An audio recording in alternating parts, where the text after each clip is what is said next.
ज्ञान दे, हम करें आराधना, हम करें आराधना।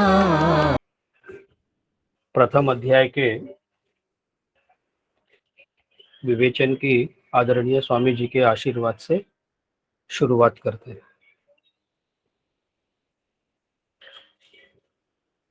इस अध्याय का नाम अर्जुन विषाद योग है। विषाद मतलब दुख, या स्वामी जी कहते हैं कि आजकल जो एक टेंशन नाम की जो बीमारी आई है, उसका कारण तो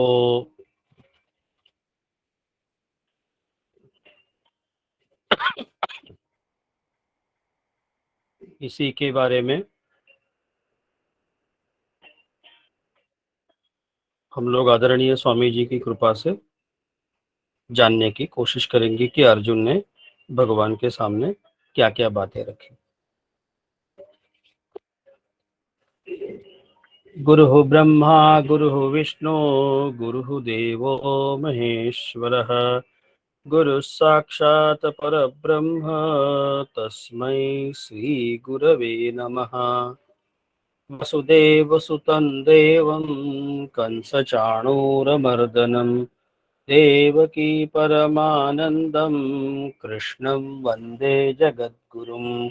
ओम नमो भगवते वासुदेवाय।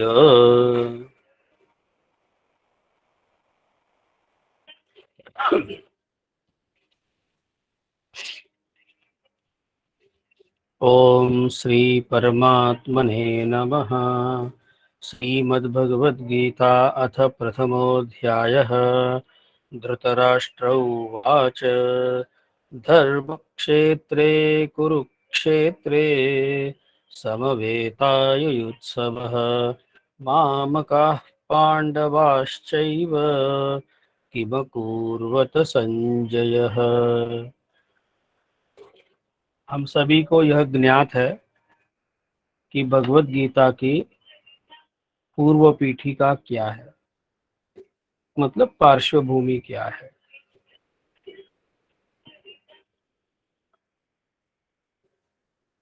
कौरव पांडव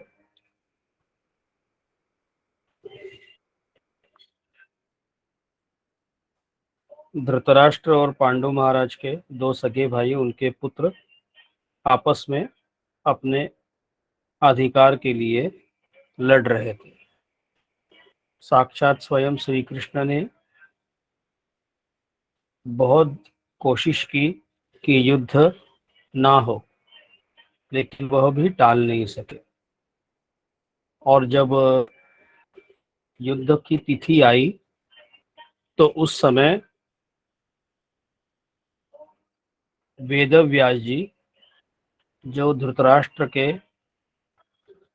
नाना थे, उन्होंने धृतराष्ट्र को दिव्य दृष्टि दी, क्योंकि आप यह जो युद्ध है आज तक कभी न हुआ, न आगे कहीं कभी होगा, इसलिए आपका यह युद्ध देखना जरूरी है। तो वह बोलते हैं कि आज तक मैंने मेरे नेत्रों का कोई उपयोग नहीं किया, तो कृपया आप यह जो मेरा सेवक है संजय, इसको यही दिव्य दृष्टि दीजिए, जिससे वो मुझे आंखों देखा हाल युद्ध का बताते जाएगा, जिससे मैं तृप्त होऊंगा। मतलब मुझे यह दुख नहीं होगा कि मैं युद्ध नहीं देख रहा हूं, और फिर आपके आदेश का भी पालन होगा, आपकी इच्छा का भी पालन होगा। तो वैसे ही व्यास जी ने उनको दिव्य दृष्टि दी। अब धृतराष्ट्र यहाँ पे प्रश्न कर रहे हैं संजय से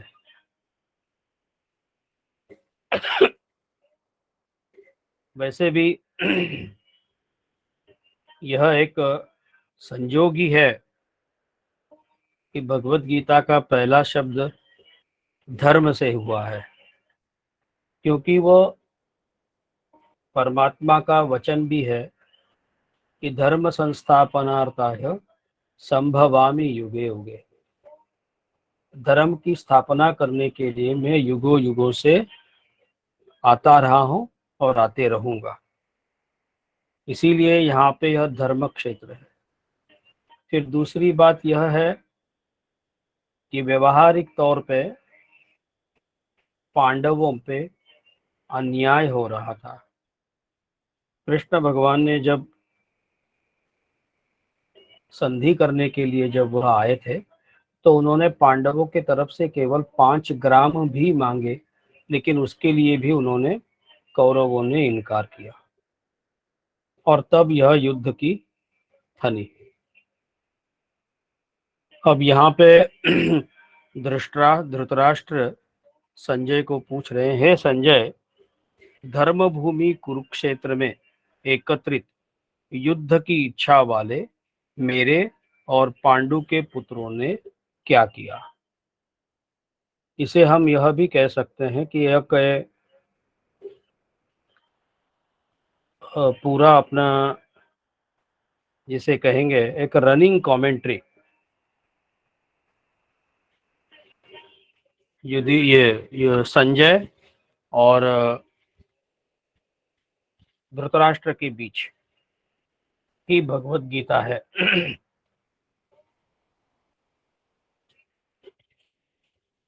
संजय उवाच दृष्ट्वा तु पाण्डवानीकं व्यूढं दुर्योधनस्तदा आचार्यमुपसंगम्य राजा वचनमब्रवीत्। संजय बोले, उस समय राजा दुर्योधन ने व्यूह रचना युक्त पांडवों की सेना को देखकर और द्रोणाचार्य के पास जाकर यह वचन कहा। यहाँ पे संजय ने अपने राजा को उत्तर दिया कि राजा दुर्योधन ने अपनी युद्ध की व्यूह रचना, क्योंकि द्रोणाचार्य जी उनके सेनापति थे, तो उनकी व्यूह रचना देख करके फिर वो द्रोणाचार्य के पास दुर्योधन जो राजा है वो जाके बोल रहे हैं, पश्यैतां पांडुपुत्राणाम आचार्य महतीं चमूं व्यूढ़ान् द्रुपदपुत्रेण तव शिष्येण धीमता। हे आचार्य, आपके बुद्धिमान शिष्य द्रुपद पुत्र धृष्टद्युम्न द्वारा व्यूहाकार खड़ी की हुई पांडुपुत्रों की इस बड़ी भारी सेना को देखिए। यहाँ पे द्रुपद पुत्र धृष्टद्युम्न मतलब, हम देखा जाए तो व्यवहार में वह पांचाली के भाई।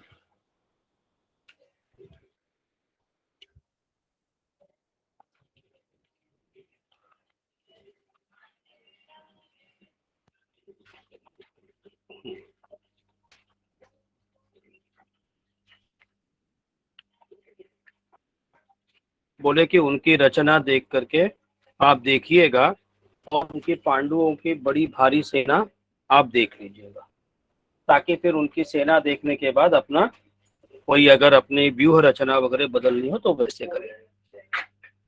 अत्र शूरा महेश्वासा भीमार्जुन समायुधि युयुधानो विराटश्च द्रुपदश्च महारथः दृष्टकेतुश्चेकितानः काशीराजश्च वीर्यवान् पुरुजित् कुन्तिभोजश्च शैप्यश्च नरपुङ्गवः युधामन्युश्च विक्रान्त उत्तमौजाश्च वीर्यवान् सौभद्रो द्रौपदेयाश्च सर्व एव महारथाः। इस सेना में बड़े बड़े धनुषों वाले तथा युद्ध में भीम और अर्जुन के समान शूरवीर सात्यकी और विराट तथा महारथी राजा द्रुपद, दृष्टकेतु और चेकितान तथा बलवान काशीराज, पुरुजित, कुंती भोज और मनुष्यों में श्रेष्ठ शैब्य, पराक्रमी युधामन्यु तथा बलवान उत्तमौजा सुभद्रा पुत्र अभिमन्यु एवं द्रौपदी के पांचों पुत्र, ये सभी महारथी है। पद्माताई, आप क्षमा करके अपना, हाँ प्लीज, आपने आवाज अभी म्यूट किया, ठीक है। आवाज नहीं आ रही। आप आवाज म्यूट करिएगा, आवाज म्यूट करिएगा, आवाज म्यूट करिएगा, आवाज नहीं आ रही मुझे। ठीक है। हाँ।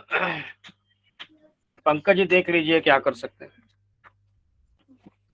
दुर्योधन हमेशा की तरह के अगले से सामने वालों के सेना में कौन कौन महारथी है, कौन कौन योद्धा है, इन सब के बारे में बयान करके वह अपने सेनापति द्रोणाचार्य उनको विशेषण बता रहे सबके बारे में।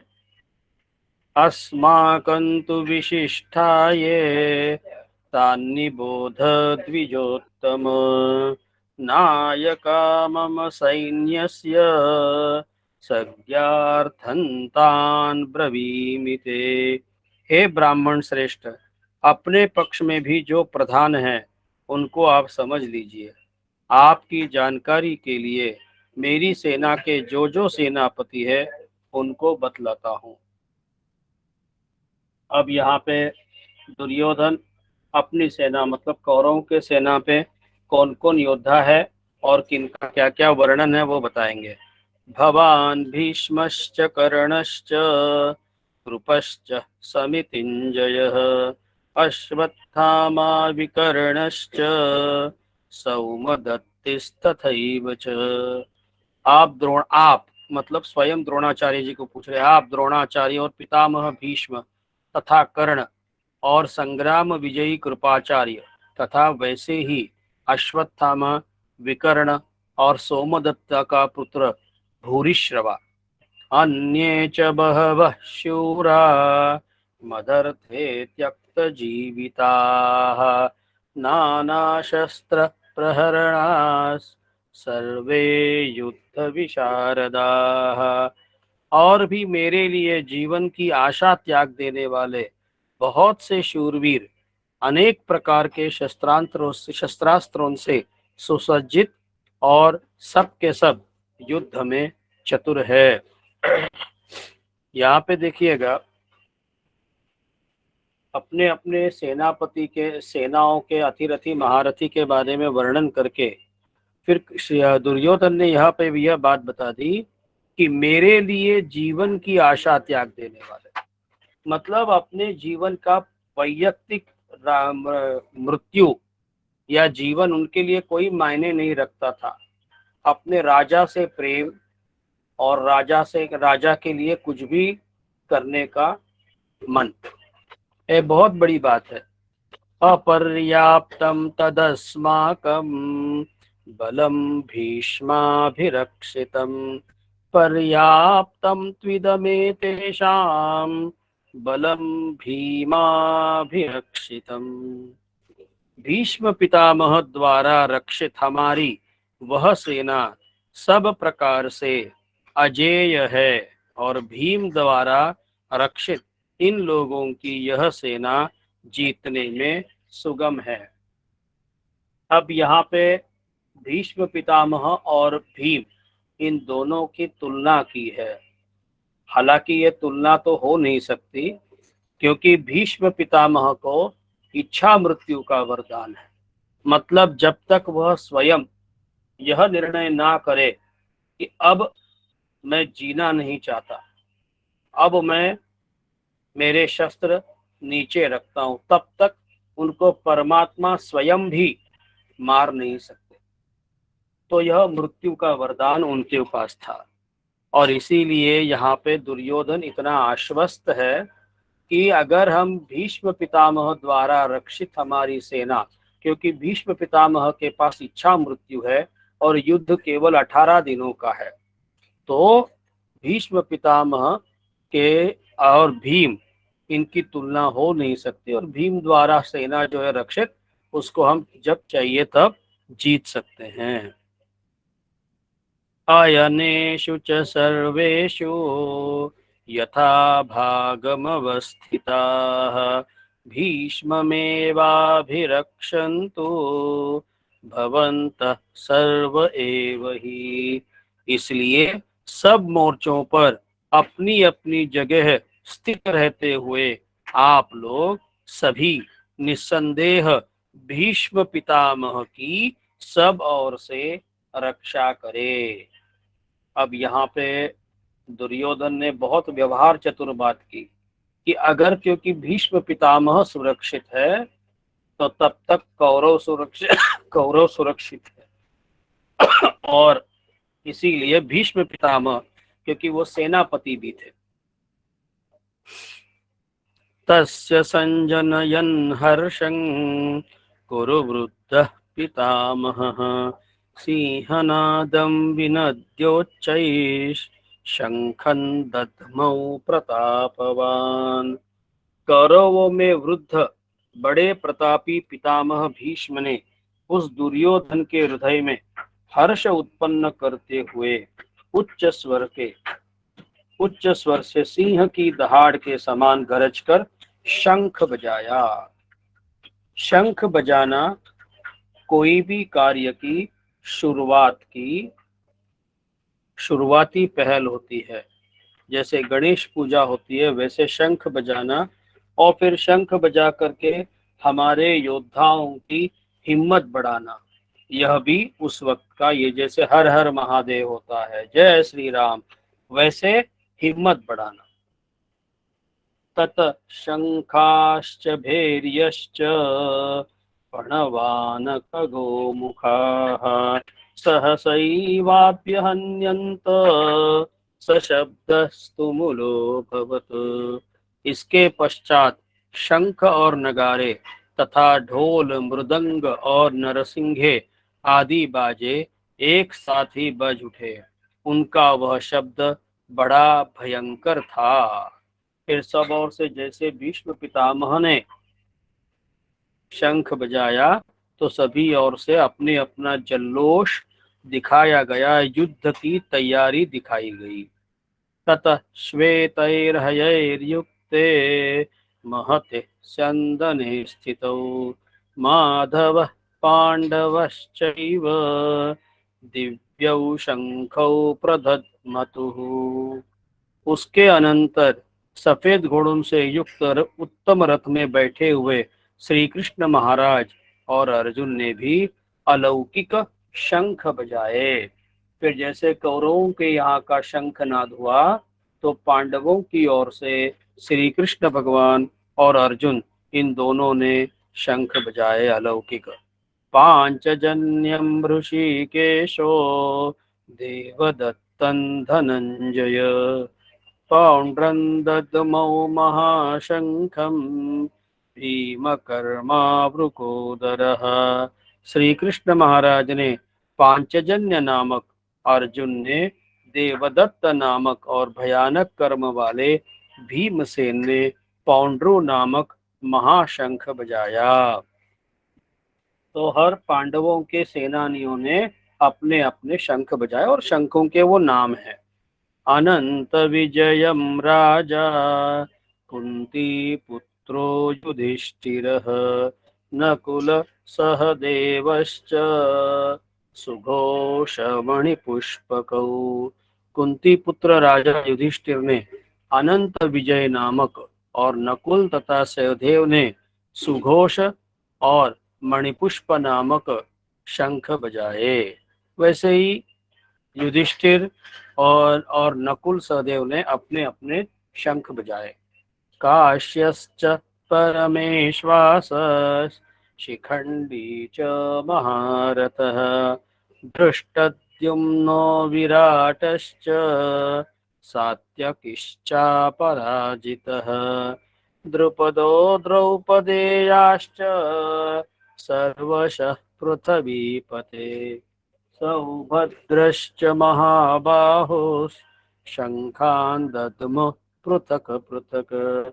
श्रेष्ठ धनुष वाले काशीराज और महारथी शिखंडी एवं दृष्टद्युम्न तथा राजा विराट और अजेय सात्यकी राजा द्रुपद एवं द्रौपदी के पांचों पुत्र और बड़ी बड़ी भुजा वाले सुभद्रा पुत्र अभिमन्यु, इन सभी ने हे राजन सब ओर से अलग अलग शंख बजाए।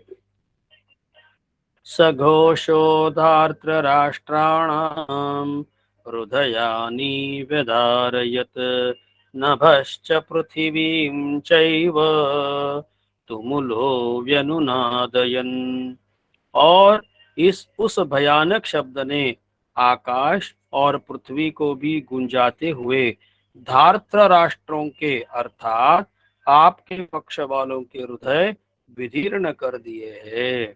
फिर वो सब ने अपने अपने शंख बजाए तो बहुत भयानक कर्ण कर्कश ऐसा आवाज हुआ और पृथ्वी कांप उठी और उससे आपके पुत्र धार्थ राष्ट्र के मतलब धृतराष्ट्र के पुत्र आपके पक्ष वालों का हृदय विदीर्ण मतलब उनकी सेना के तरफ से भी इतने शंख बजाए गए कि इनका हृदय थोड़ी एक आध पल के लिए डर से कंपायमान हुआ। अथ व्यवस्थितान् दृष्ट्वा धार्तराष्ट्रान् कपिध्वजः प्रवृत्ते शस्त्र संपाते धनुरुद्यम्य पांडवः ऋषिकेशं तदा वाक्यम् इदमाह महीपते। अर्जुन उवाच सेनयोरुभयोर्मध्ये रथं स्थापयामीच्युत। हे राजन, इसके बाद कपिध्वज अर्जुन ने मोर्चा बांधकर डटे हुए धृतराष्ट्र संबंधियों को देखकर उस शस्त्र चलने की तैयारी के समय धनुष उठाकर ऋषिकेश श्री कृष्ण महाराज से यह वचन कहा, हे अच्युत, मेरे रथ को दोनों सेनाओं के बीच में खड़ा कीजिएगा। अब ऐसी स्थिति आ गई कि अर्जुन ने अपने सारथी श्री कृष्ण भगवान को कहा कि आप कृपया मेरा रथ जो है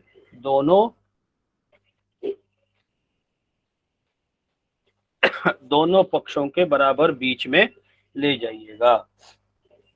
यावदेतान्निरीक्षेऽहं योद्धुकामानवस्थितान् कैर्मया सह योद्धव्यम् अस्मिन् रणसमुद्यमे।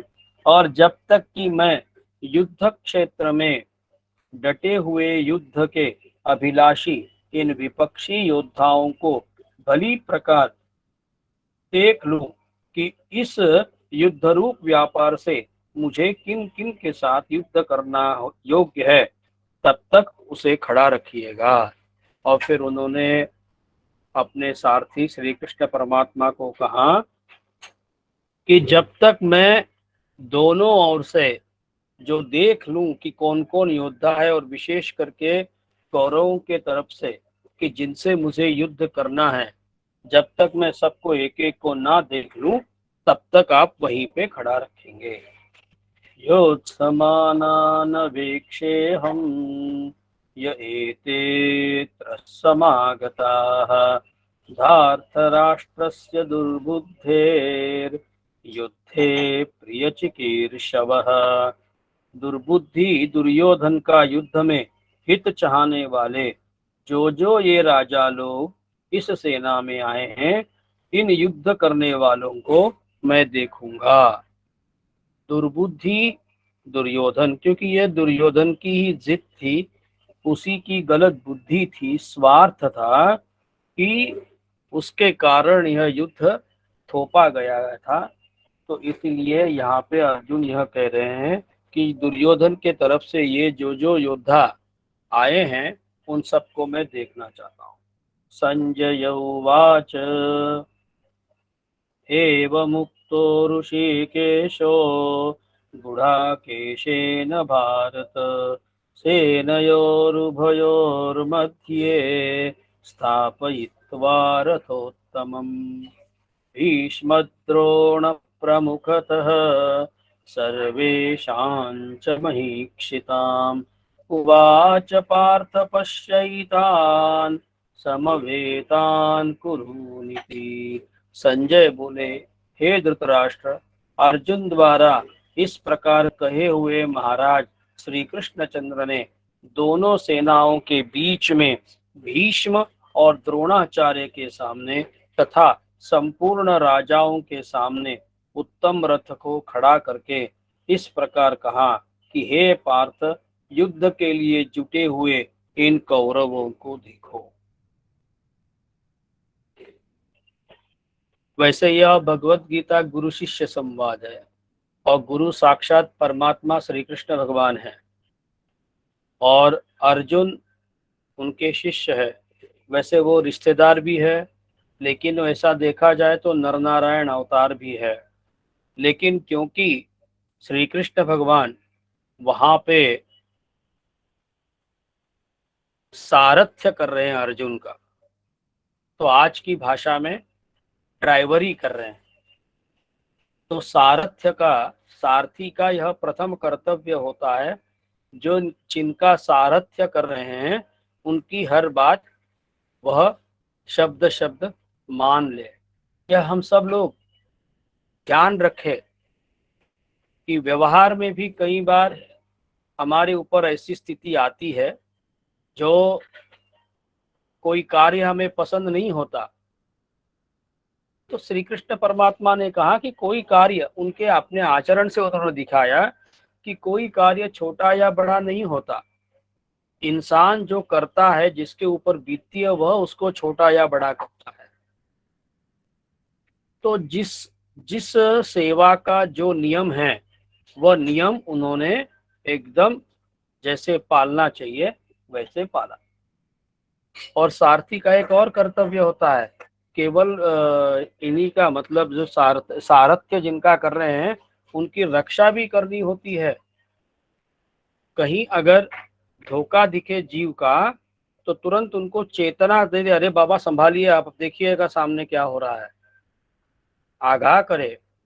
फिर तीसरी बात इंपॉर्टेंट, जैसे युद्ध हो जाए फिर रथ का मेंटेनेंस, ऑयलिंग वगैरह, और फिर घोड़ों को जो भी जरूरी है उनका चारा पानी, यह भी देखते रहना।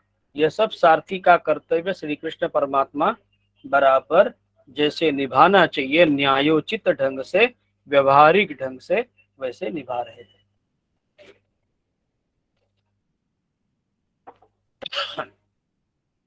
तत्रापश्यत् स्थितान् पार्थ पितॄनथ पितामहान् आचार्यान् मातुलान् भ्रातॄन् पुत्रान् पौत्रान् सखींस्तथा श्वशुरान् सुहृदश्चैव सेनयोरुभयोरपि।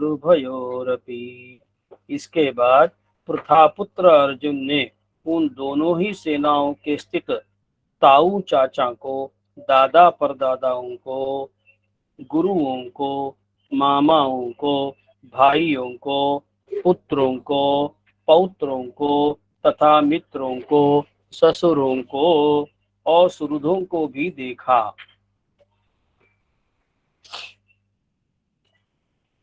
यहाँ पे सुहृद मतलब बाकी सब तो रिश्ते हैं, ये सुहृद मतलब बगैर कोई स्वार्थ के,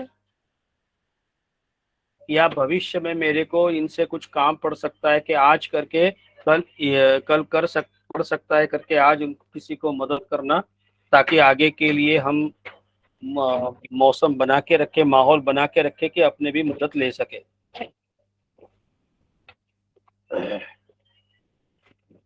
तान् समीक्ष्य स कौन्तेय सर्वान् बन्धूनवस्थितान् कृपया परयाविष्टो विषीदन्नमिदमब्रवीत्।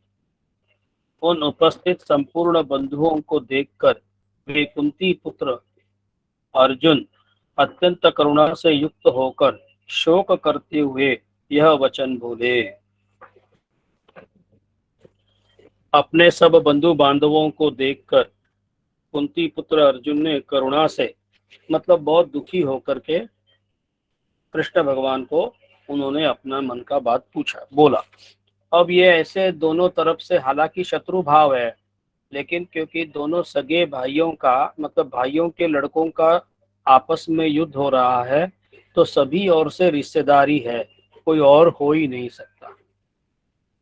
अर्जुन उवाच दृष्ट्वेमं स्वजनं कृष्ण युयुत्सुं समुपस्थितं सीदन्ति मम गात्राणि मुखं च परिशुष्यति वेपथुश्च शरीरे मे रोमहर्षश्च जायते। अर्जुन बोले, हे कृष्ण, युद्ध क्षेत्र में डटे हुए युद्ध के अभिलाषी इस स्वजन समुदाय को देखकर मेरे अंग शिथिल हुए जा रहे हैं और मुख सूखा जा रहा है तथा मेरे शरीर में कंप एवं रोमांच हो रहा है।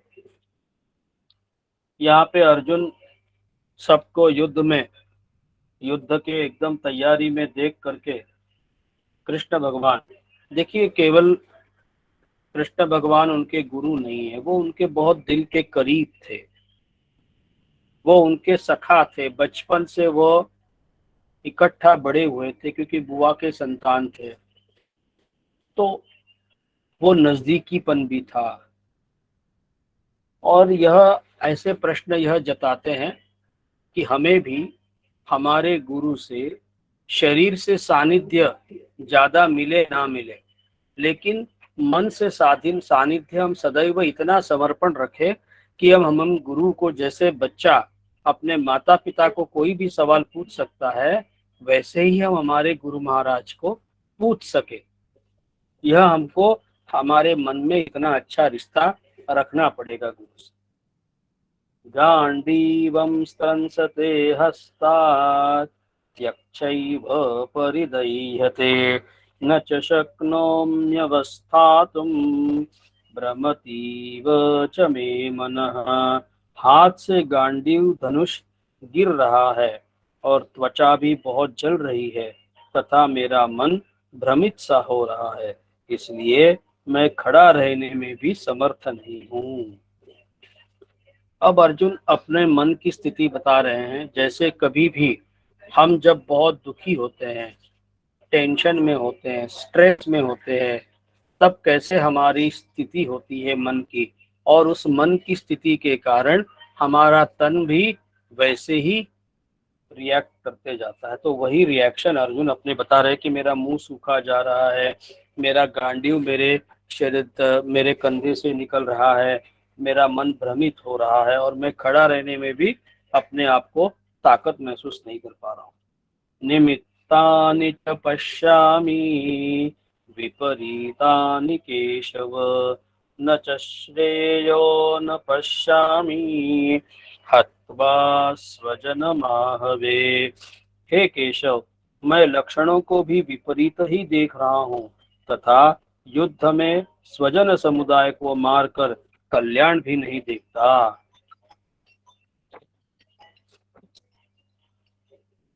हे केशव, मैं सारे लक्षण मतलब जो ये मन की अवस्था भी है और व्यवहार में भी जो मुझे दिख रहा है, मैं सब विपरीत मतलब मेरे मन के जैसा नहीं लग रहा है तथा यह वो युद्ध में जो मेरे जो सब रिश्तेदार है, इन सबको मार करके भी मैं अपना आपका कल्याण मतलब अपना अच्छा नहीं सोच सकता।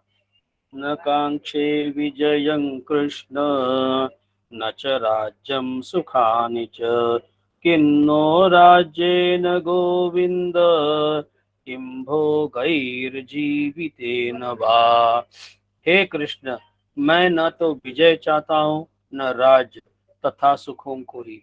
हे गोविंद, हमें ऐसे राज्य से क्या प्रयोजन अथवा ऐसे भोगों से और जीवन से भी क्या लाभ है।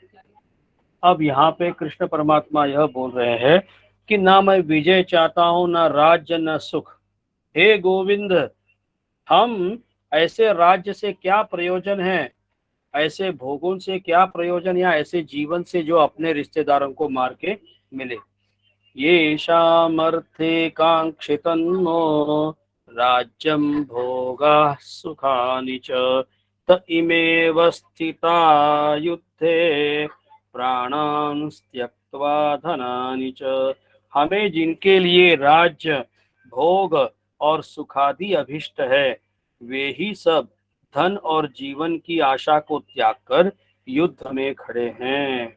क्योंकि यह महाभयानक भीषण युद्ध होने वाला था, और यह महाभारत ही कहलाता है कि बहुत बड़े मात्रा में दोनों ओर से, ऐसा कोई, शायद हम ऐसे भी कहें अतिशयोक्ति ना हो, कि 18 साल के ऊपर और 50 साल के नीचे या 60 साल, उस समय की जो भी परिधि हो, लिमिट हो, उसके उसके नीचे वाले तबका जो उम्र का था, वो सब का सब उसी महाभारत कुरुक्षेत्र में था। मतलब कोई बाहर और बचा ही नहीं था, केवल माता बहनें, छोटे बच्चे और वृद्ध। और इतना सब रिश्तेदारों को मार के क्या मिलेगा, यह बात थी। बात आचार्य पितर पुत्रास् तथैव च पितामहाः मातुलाश्वशुरा पौत्राः शालाः सम्बन्धिनस्तथा। गुरुजन, ताऊ चाचे, लड़के, और उसी प्रकार दादे, मामे, ससुर, पौत्र, साले तथा और भी संबंधी लोग हैं। यहाँ पे गुरु भी थे। गुरु इतने पूज्य हैं, लेकिन गुरुओं को भी पक्ष लेना पड़ता था। एतान् हन्तुमिच्छामि घ्नतोऽपि मधुसूदन अपि त्रैलोक्यराज्यस्य हेतो किन्नो मही कृते। हे मधुसूदन, मुझे मारने पर भी, अथवा इन तीनों लोगों के राज्य के लिए भी, मैं इन सबको मारना नहीं चाहता। फिर पृथ्वी के लिए तो कहना ही क्या है। यहाँ पे अर्जुन बोल रहे हैं कि ये मधुसूदन, ऐसी स्थिति आ गई कि ये लोग मेरे को मारे। मतलब सबसे बड़ा दुख है अपने खुद के मौत का।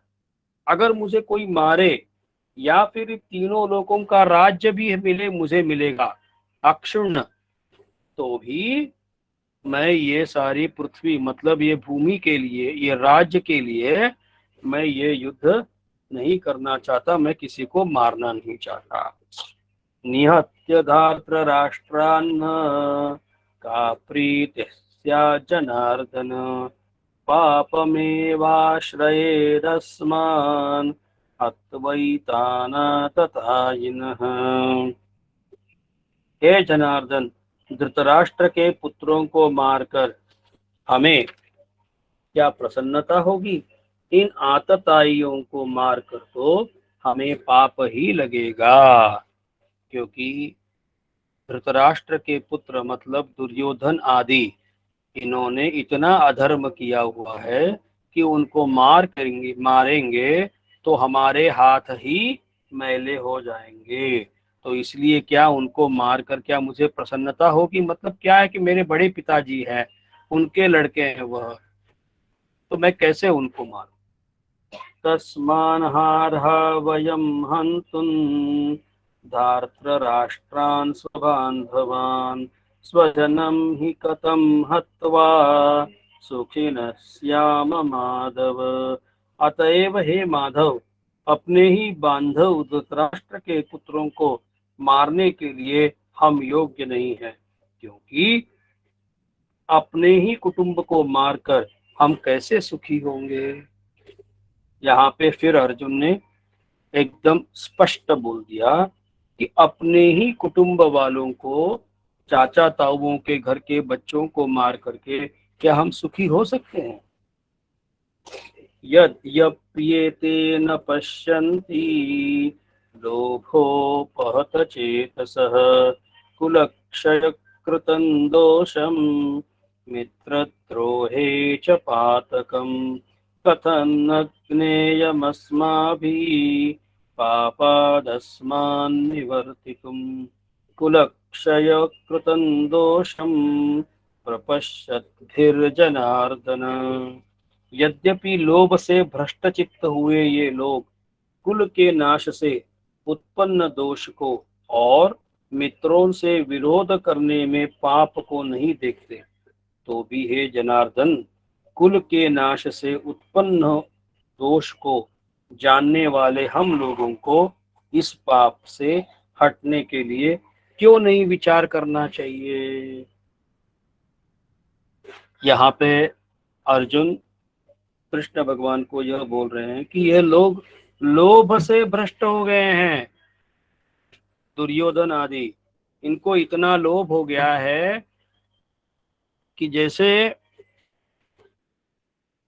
धृतराष्ट्र तो जन्मांध थे, गांधारी ने पति सेवा की आंखों पे पट्टी डाली, और दुर्योधन आदि ने क्या किया, कौरवों के तरफ वालों ने लोभ की पट्टी आंखों पे बांध दी। जैसे हम सब लोग वैसे ही हैं, क्षमा करें, लेकिन हमारे मन में भी यही दूषितता है। तो इसीलिए हमें क्या कहे हैं अर्जुन अभी क्या बोल रहे हैं कि जो ऐसा यह जो लोभ का आंखों पे जो पट्टी डाली हुई है, उनको तो समझ नहीं आ रहा है कि कितना पाप होगा। और क्योंकि जैसे अभी हमने कहा 18 के ऊपर और वृद्धावस्था के नीचे वाले सभी पुरुष इसी युद्ध में हैं, तो इनसे तो सबके कुल का नाश होने वाला ही दिख ही रहा है। तो ऐसा जो पाप है वो समझ नहीं पा रहे, क्योंकि लोभ से उन्होंने भ्रष्ट हो गए हैं, वो उनकी बुद्धि। तो हम तो समझ पा रहे हैं ना। कुलक्षये प्रणश्यन्ति कुलधर्माः सनातनाः धर्मे नष्टे कुलं कृत्स्नम् अधर्माभिभवत्युत। कुल के नाश से सनातन कुल धर्म नष्ट हो जाते हैं। धर्म के नाश हो जाने पर संपूर्ण कुल में पाप भी बहुत फल जाता है। कुल के नाश से सनातन कुल धर्म नष्ट होता है। सनातन मतलब अनादिकाल से जो अपनी परंपरा घर में क्या होता है, कैसे होता है, वैसे सब जो कुल धर्म होता है वो कुल के नाश होने से समाप्त हो जाएगा, और कुल धर्म नष्ट हो जाएगा तो धर्म का भी नाश हो जाएगा, और कुल में पाप बहुत फैल जाएगा।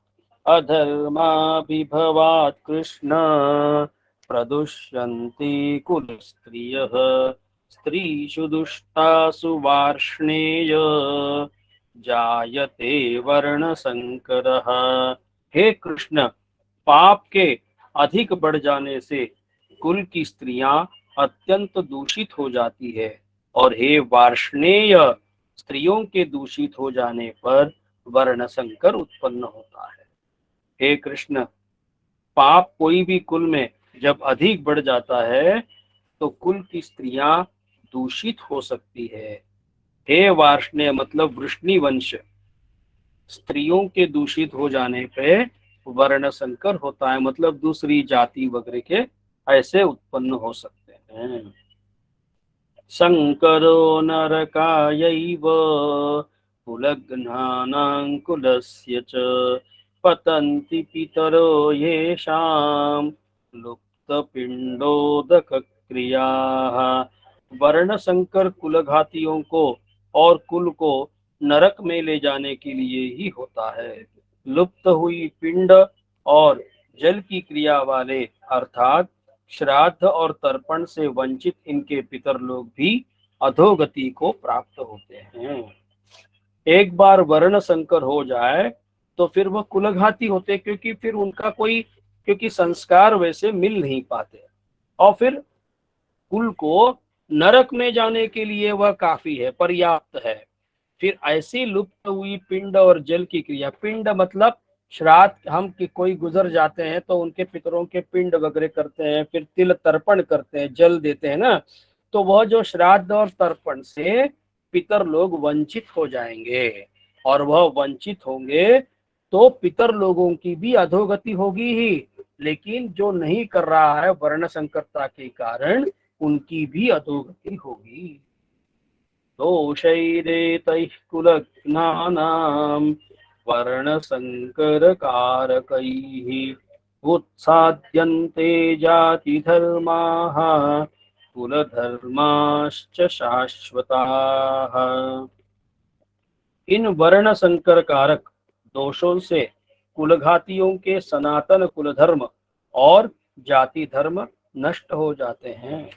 ऐसे वर्ण संकर कारक दोषों से कुलघाती, जो मतलब कुल का घात करने वाले ऐसे लोग होते हैं, सनातन कुल धर्म और जाति धर्म नष्ट हो जाता है। उत्सन्न कुल धर्माणाम मनुष्याणाम जनार्दन नरके नियतम वासो भवतीत्यनुशुश्रुम। हे जनार्दन, जिनका कुल धर्म नष्ट हो गया है ऐसे मनुष्यों का अनिश्चित काल तक नरक में वास होता है, ऐसा हम सुनते आए हैं। हे परमात्मा, हमने ऐसा सुना हुआ है कि जिनका कुल धर्म नष्ट हो गया ऐसे मनुष्यों का अनिश्चित काल तक नरक में वास होता है। मतलब उनका उद्धार होना बहुत मुश्किल होता है। अहो बत महत् पापम कर्तुम व्यवसिता वयम यद्राज्य सुखलोभेन हन्तुम स्वजनमुद्यताः। हा शोक, हम लोग बुद्धिमान होकर भी महान पाप करने को तैयार हो गए, जो राज्य और सुख के लोभ से स्वजनों को मारने के लिए उद्यत हो गए। अर्जुन अपने आप से नाराज है, दुखी है कि अरे अरे अरे अरे कौरव उनसे क्या उम्मीद करे। लेकिन हम लोग जो बुद्धिमान हैं ऐसा महान और गलत पाप करने को तैयार हो गए, जो केवल राज्य और सुख प्राप्त करने के लिए हमारे स्वजनों को मारने के लिए हम तैयार हो गए। युद्ध में, यहाँ पे युद्ध भूमि पे आ गए। यदीमाम प्रतीकारम अशस्त्रम शस्त्रपाणयः धार्तराष्ट्रारणे हन्योस्तन्मे क्षेमतरम भवेत्।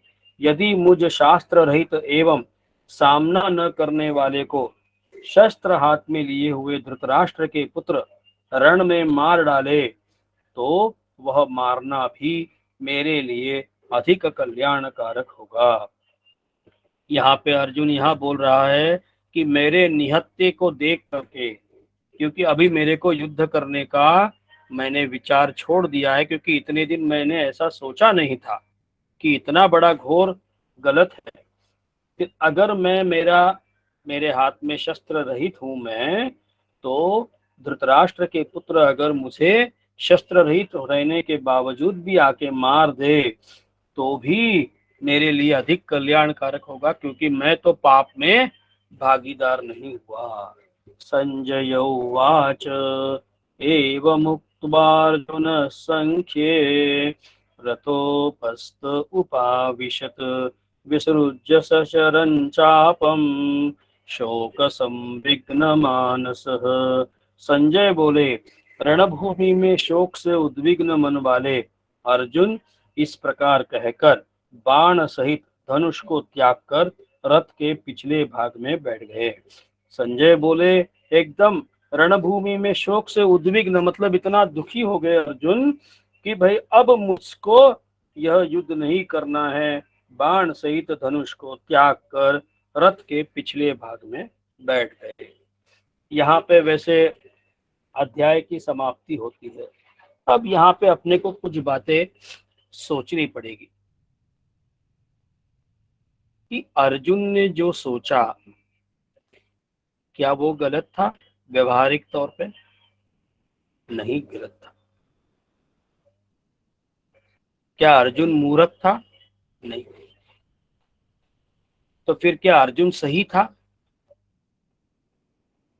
नहीं। अगर अर्जुन सही होता तो कृष्ण भगवान जो परात्पर परमात्मा सद्गुरु है, अर्जुन को ही क्यों इन सभी को इतना बड़ा महायुद्ध होने को देखते ही क्यों? तो ऐसा क्यों हुआ? अर्जुन क्या गलत समझा या अर्जुन की क्या गलती थी जिसे हम कहेंगे ना एक गलत धारणा अर्जुन की हो गई।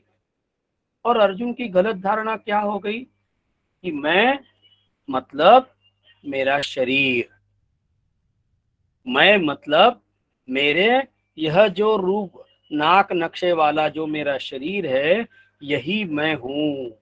और इस शरीर के जो धर्म हैं, कुल धर्म है, सांसारिक धर्म है, मैं पति हूँ, मैं पत्नी हूँ, मैं संतान हूँ, मैं राजा हूँ, मैं प्रजा हूँ, ये सारे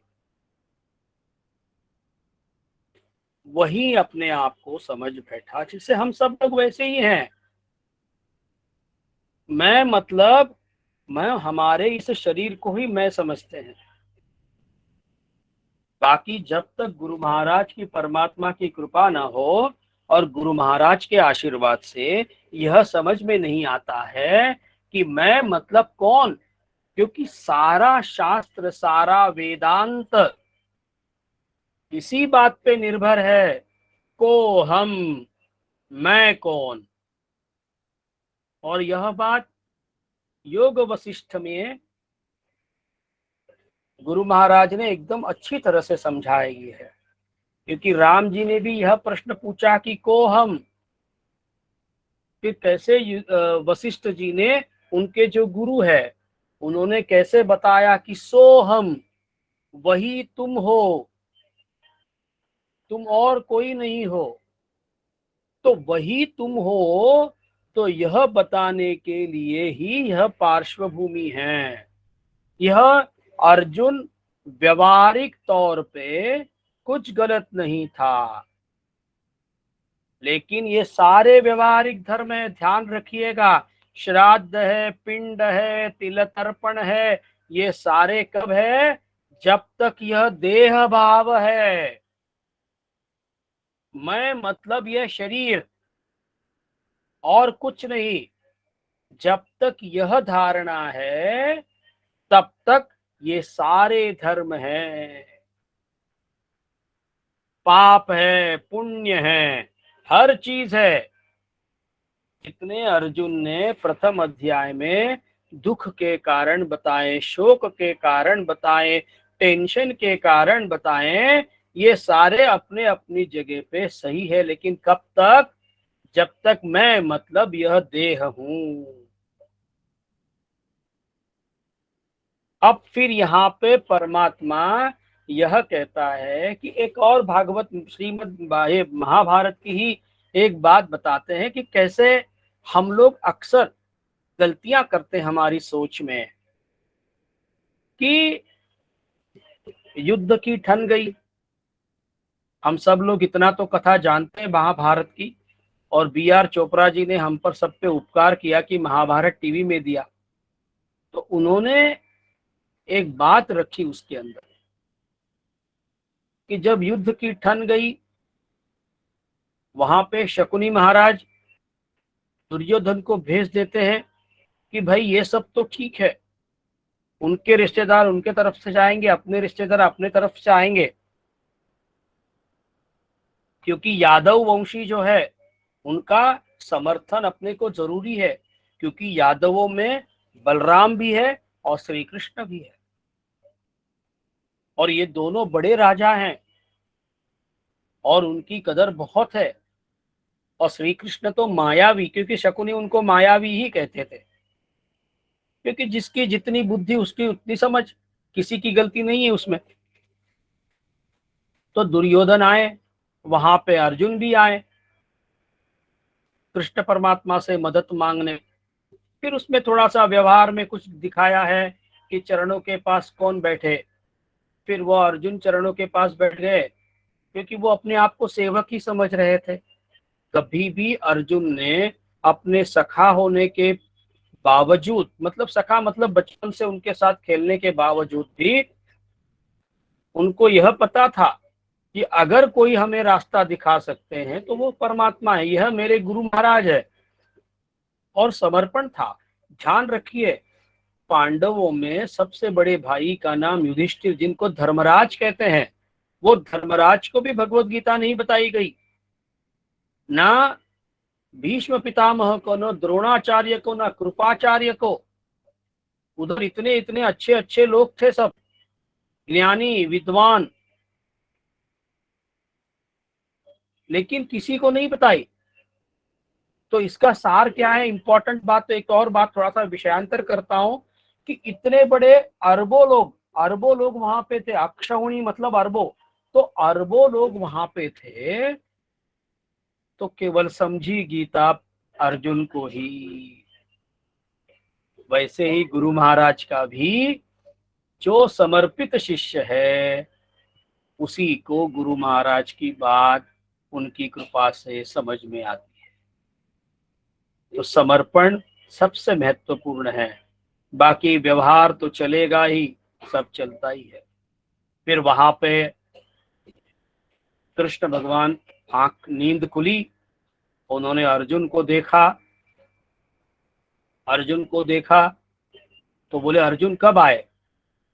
तो दुर्योधन सहसा बोल पड़े कि मैं पहले आया था। तो कृष्ण परमात्मा ने कहा कि आप पहले जरूर आए होंगे दुर्योधन, लेकिन मैंने पहले अर्जुन को देखा। अब क्योंकि आप दोनों ही मेरे कोई दुश्मन नहीं हो, दोनों ही मेरे बुआ के लड़के हो, तो मेरे पास दो चीजें हैं। मैं एक निहत्था अलग, और मेरी सेना जो इतनी इतनी लाखों सेना है मेरे पास, और वो अपने अस्त्र शस्त्रों के साथ वो। तो इस तुला में मेरे तरफ दो बातें हैं, एक स्वयं मैं निहत्ता, और दूसरा ये सब मेरी यादवी सेना। तो तुरंत अर्जुन को, क्योंकि सबसे पहली संधि मिली, तो अर्जुन ने कहा कि हे परमात्मा, आप जो निहत्ते हो तो भी मुझे चलेगा, लेकिन मुझे आप ही चाहिए। दुर्योधन बहुत खुश था मनी मन में, क्योंकि उसको यादवी सेना ही चाहिए थी। हम लोग भी क्या वैसे नहीं है? व्यवहारिक सुख हमको नहीं चाहिए क्या? क्या हम अर्जुन के जैसे गुरु महाराज की तरफ उंगली लगाते हैं क्या कि आप गुरु महाराज, आप मुझे चाहिए, आप निहत्ते हो, कोई बात नहीं, आपके यहाँ पे आऊंगा तो मेरे को आप विवेक और वैराग्य ही सिखाओगे, मुझे पता है, लेकिन फिर भी मुझे आपके सिवाय और कुछ नहीं चाहिए। हम ऐसा कहते हैं क्या? हम हमारा व्यवहार छोड़ने को तैयार है क्या? हम हमारा समर्पण गुरु महाराज को दिखा रहे हैं क्या? हम कुछ छोड़ने को तैयार नहीं हैं, लेकिन पाना तो सब चाहिए हमको आध्यात्मिक। तो यह हमको महाभारत के माध्यम से शास्त्रकारों ने हमें यह बताया कि गुरु महाराज के पास कैसे रहें, उनसे क्या अपेक्षा कीजिए आप। हमारी इच्छाएं तो दुर्योधन की तरह कमी नहीं होती, और ज्ञान चाहिए अर्जुन की तरह, तो योग्यता तो लानी पड़ेगी। और इसी योग्यता का एक अंग है यह गीता क्लास, आदरणीय स्वामी जी के आशीर्वाद से। और हम सब लोगों को इस माध्यम से, क्योंकि हम सब लोगों को कैसे हैं कि ये मैंने किया, मेरे कारण हुआ, मैं नहीं तो कैसे होगा, कोई और करके दिखाएं, यह इसको सब ऐषणाएं कहते हैं। पुत्रेषणा, वित्तेषणा, लोकेषणा, यही सब हम लोगों में अहमता, ममता, वासना कूट कूट करके हम सब लोगों में भरी हुई है, और यही दुख का कारण है, और यही अर्जुन का दुख का कारण है। प्रथम अध्याय में जो अर्जुन विषाद योग, विषाद मतलब अर्जुन अंग्रेजी में कहेंगे डिजेक्टेड, डिप्रेस्ड, वैसे हो गए। तो अब यहाँ पे आदरणीय स्वामी जी ने जो दूसरे स्तर पे भगवत गीता का यह अध्याय देकर के स्वामी जी की असीम अनुकंपा है कि हमें यह अवगत कराया महाराज जी ने कि दुख का कारण क्या है। तो हमारी गलत धारणा मतलब अज्ञान। और कौन सा अज्ञान है? मैं मतलब यह देह भाव से आत्म भाव तक जाना ही आध्यात्मिक उन्नति कहलाती है। और यही कारण है कि इंसान को यह मानव जन्म मिला है 84 लाख योनियों में, जो सबसे श्रेष्ठ है, जो यह कहलाता है कि हमें यह समझ में आता है कि सबसे बड़ा गुरु महाराज के पास जाकर के अपेक्षा क्या करने की। व्यवहारिक तो कार्य तो गुरु महाराज की कृपा से ऐसे ही होते हैं, वो बहुत दुर्लभ चीजें हैं, लेकिन प्राथमिकता है ज्ञान प्राप्ति, प्राथमिकता है विवेक और वैराग्य, प्राथमिकता यह होनी चाहिए। तो अर्जुन के माध्यम से हमें यही सीखना है कि ऐसे दुखी अवस्था से जाकर के ऐसे आत्मानंद तक जाने का मार्ग है, प्रस्थान त्रयी का मार्ग, ऐसा आत्मानंद तक जाने का मार्ग है, यह भगवत गीता का मार्ग, ऐसे आत्मानंद तक जाने का मार्ग है, गुरु चरणों से निकलता है। यह गुरु महाराज का एकाधिकार है कि उनकी कृपा से ही, केवल उनकी इच्छा से। आदरणीय स्वामी जी कहते हैं कि जैसे माता मछली को एक साथ कई 100 बच्चे होते हैं और अचानक सैकड़ों बच्चों को वो कैसे पालती है? तो केवल संकल्प से पालती है। वैसे ही गुरु महाराज भी केवल संकल्प से अपने अनेकों शिष्यों को अनेकों जगह के रहने के का बावजूद सबको इकट्ठा ज्ञान दे सकते हैं। गुरु महाराज पे संदेह ना करे, केवल समर्पण चाहिए उनको। तो यह कह करके हम हमारा यह आज का विवेचन का क्लास समाप्त करते हैं। उसके पहले आप सभी लोगों को अपने अपनी जगह पे गुरु महाराज को हाथ जोड़ करके नमन करें। अनंत कोटि ब्रह्मांड नायक श्रुति ज्ञान संपन्न ब्रह्मात्मैक्यानुभवी समर्थ सद्गुरु स्वामी अनिल जी महाराज की जय। सनातन धर्म की जय।